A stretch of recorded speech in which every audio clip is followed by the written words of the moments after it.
Hello and welcome to this Come to Jesus Daily devotional. I trust you are well. This week we continue in the Gospel of Luke. Let's read from Luke 9, 1-9. When Jesus had called the 12 together, he gave them power and authority to drive out demons and to cure diseases. And he sent them out to proclaim the kingdom of God and to heal the sick.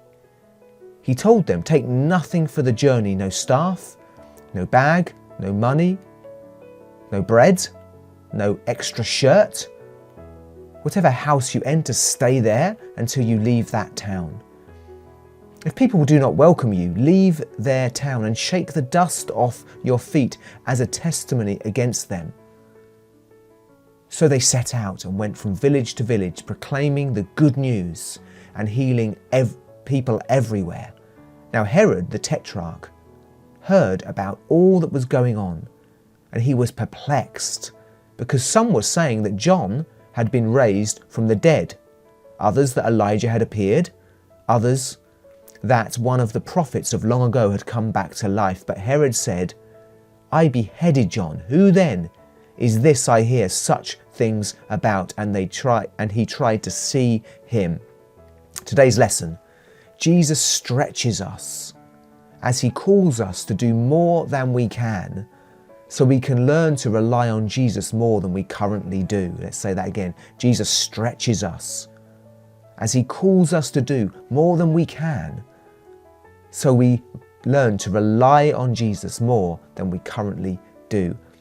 Jesus calls his disciples to do more than they possibly can in their natural selves. They are not qualified for this. Later on, for example, in this chapter, we will hear them arguing as to who is the greatest, and he's calling these kind of people to be his ambassadors. There's no way they can drive out demons and cure diseases and proclaim the kingdom of God unless they receive Jesus' power and authority. Paul says something very similar about his own utter dependence upon God for the success of his ministry. In 2 Corinthians 3, 4-6, we read this: such confidence we have through Christ before God. Not that we are competent in ourselves to claim anything for ourselves, but our competence comes from God, who has made us competent as ministers of a new covenant, not of the letter, but of the Spirit. For the letter kills, but the Spirit gives life. He's talking about the ministry of the Spirit and how through the gospel people are born again and brought into the kingdom of God, and how this is impossible for anybody to do in their natural selves. He's not confident in himself. He's not competent in himself. He knows his competence and confidence comes from God by the Spirit who can raise the dead.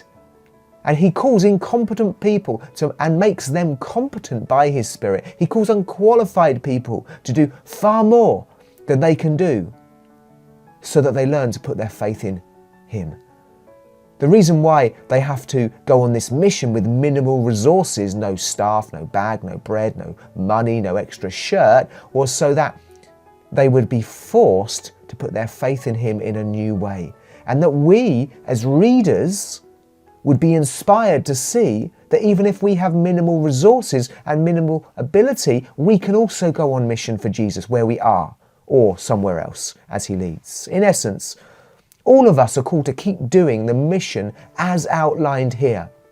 We're to go out in Jesus' authority and power to deliver people and help them to come into the kingdom of God through the gospel. Like them, our success and willingness to get involved depends upon our faith in him, if we believe that he is still able to make the weak people effective. So in response, Jesus stretches us as he calls us to do more than we can, so that we learn to rely on Jesus more than we currently do.